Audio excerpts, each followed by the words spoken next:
Today, I'll be building the KBD67 Lite mechanical keyboard DIY kit from KBDfans.com. It arrived to me in this really nice carrying case, which has a zipper and contains nearly everything you need to assemble this keyboard. Inside, you'll find KBD fans, screw-in stabilizers, a bag with hardware and tools, a black coiled USB-C cable, and then the case itself, which I got in the color white. The case has a top and bottom piece made of ABS and features the USB-C port on the left side as well as the KBD fans logo on the bottom. Under the case, you'll find more of the kit, which includes the bottom foam sheet, the injection molded polycarbonate plate, the mute silicone layer, and the wired hot swap PCB with RGB support. I also purchased an extra add-on for the bottom silicone pad that fits right into the case. First, I put my rose pink American Haptics Workmat and organized all the parts on my desk. The only item I didn't take out were the stabilizers, because I'm opting to try out the new V3 C³Equalz screw-in stabilizers in their new packaging sent to me from the Keycaps company. To begin, I brought out the PCB. I opted for the wired version, but you can also choose a wireless PCB if you'd like. I'd like to test it out before assembling the keyboard, so I plugged it in and brought out my fine-tip tweezers from Stationery Stash. I opened up VIA and went along the back of the PCB with the tweezers, touching the tips to each hot swap socket and making sure the chart lit up. Each lit up key indicated that the PCB is working correctly. Since the PCB is good to go, I unplugged it and opened up the box of C³Equalz V3 stabs. I'm using the version with white housings and black wires. The kit also comes with a soulmate modding kit, washers, and copper screws. For wires, I need the 6.25 unit spacebar and 3 2-unit wires. I opened up all of the parts and took out only what I needed and organized them at the top of my Workmat. To prepare for stabilizer assembly, I opened up the Soulmate kit, which is a film kit included in every V3 stab kit from the Keycaps company. It contains adhesive bumpers and gaskets to fine-tune your stabs to your liking without having to source your own materials. The first mod I'll be doing is applying the stab housing mats to the PCB, which is 0.1 millimeter in thickness. Make sure to orientate them in the right direction according to how the stabilizers will sit. Next, I applied the stabilizer stem mats right where they fit inside of the housing mats. These come in 3 thicknesses and I went with the 0.3 millimeter sheet. You can layer them to your liking, but adding too many layers could make it feel mushy. These are designed to dampen the sound of the stabs hitting the PCB. Here's how it looks after these 2 steps. Next, we have 2 sheets of Holy Mod mats. One material is Teflon and the other is Poron. I went with the Teflon material. These are meant to go into the stems, and fine-tip tweezers will definitely help out with this. You place each strip into the slot where the wire goes and press them into place. This step can be a little tedious, so make sure to take your time. We aren't done with the mods quite yet, but I wanted to go ahead and lube the stabilizers. For the housing and stems, I applied 205G0 out of my Kinetic Labs palette with a small brush. Like usual, I'll be lubing the wires with my grease syringe kit after the stabs are on the board, so that step will be skipped for now. I fully assembled all the stabilizers and wires, and I was ready to do one last mod from the Soulmate kit. The last sheet included in the kit are strips to dampen the sound of the wires. I placed these underneath where the wires will sit, right in the middle. The spacebar needed 2 of these. Here's how the PCB looks after all the mods. The stabilizers can now be added to the PCB, so I brought out my iFixit kit to grab the precision screwdriver. The installation process for these are pretty standard, and I made sure to add a washer to each screw as I went along the PCB. Some differences between these new C³Equalz stabs versus older versions is that these were made from all new molds with improved tolerance on the stems for a more accurate fit with many MKII keycaps. They're also using a new wire manufacturer for straight and perfectly balanced stabs out of the box. These also have metal threaded inserts, which made installation so much easier. Now that the stabs are installed, it's time to lube the wires and test these out. I grabbed my stabilizer grease syringe kit from the Key.Company, which you can check out by visiting the link in the description below. Don't forget that you can get 5% off of this kit by using my code MOCHI. I went along each stabilizer and used a stem holder tool to help me apply and move around the stab grease. I added keycaps from a spare key set I had handy and tested the stabs out to make sure they felt how I wanted them to.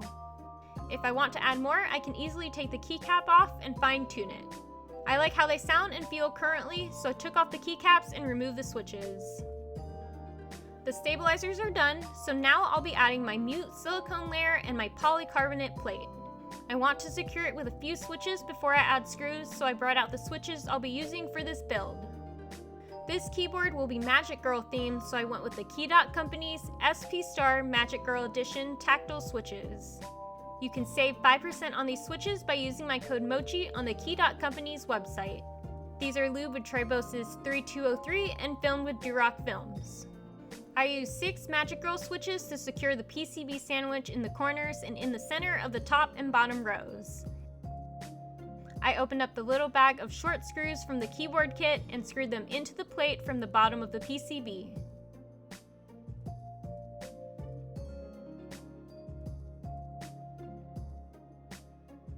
Everything is now secure, so I was able to insert the rest of the switches into my keyboard.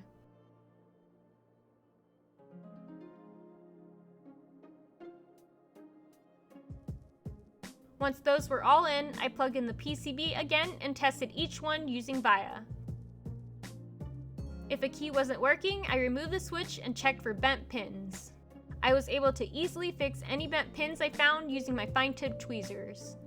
For removing switches during this build, I used my white switch puller from Hippokeys. I'm now ready to open up the case to add my PCB sandwich, but first I decided to stick on the included rubber feet to the bottom of it. I then grabbed my precision screwdriver again and changed the tip on the end to match the screws holding the case together. Right now, there are only 4 screws located in the corners of the case. The rest are included in another small bag. I used the screwdriver to remove the corner screws and separate the top and bottom halves. This kit comes with a bag of silicone bumpers, which go into the designated spots in the top of the case. I used tweezers to help me out, but they were super easy to add.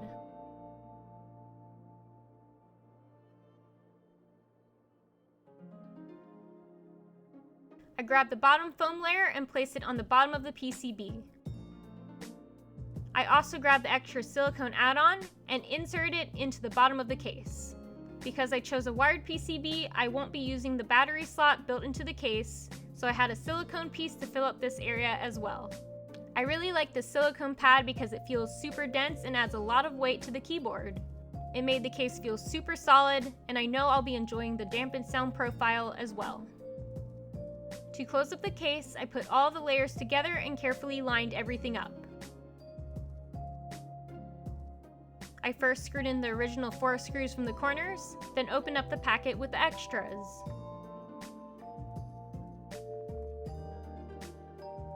Here's how the keyboard looks after assembly so far, including all of the switches. At this point in the process, I'm already enjoying how sturdy and weighted this board feels.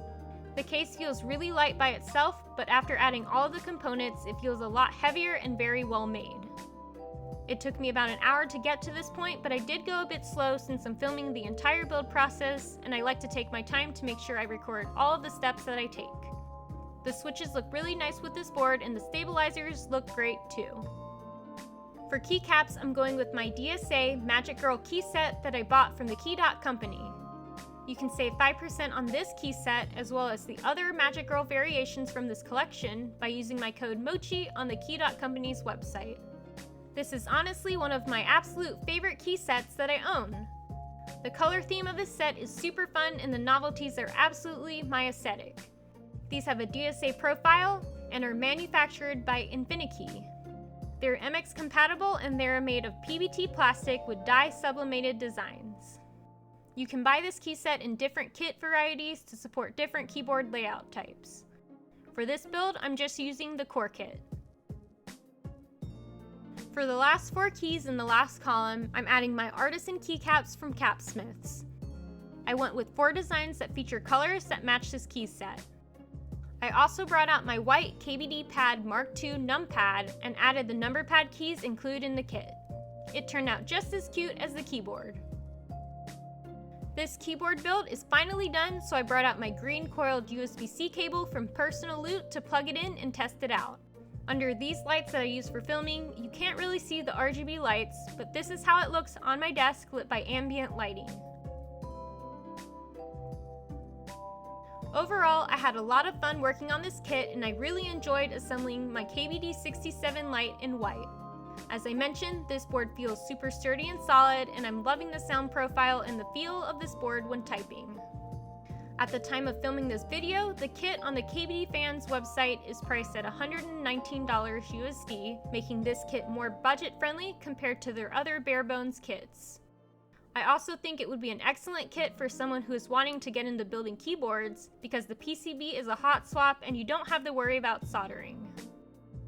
There are a lot of steps involved that are pretty standard with some of these kits, so I'm sure it'll teach you a lot if you've never built a keyboard like this before. Like I mentioned earlier in the video, you can purchase this as a wired or wireless kit, and there are add-on options as well for silicone and foam. Round 3 for this kit also has several color options available, and you can even choose from different plate colors. If you like this build or want to learn more about it, please like this video and subscribe to my channel. I actually will be building another KBD67 Lite very soon, which will feature the same kit with a black case and the Dark Magic Girl keyset. I'll also be doing a few different mods than the ones featured in this video. Hope you all had a great holiday weekend, and I'll see you all very soon. Thanks for watching!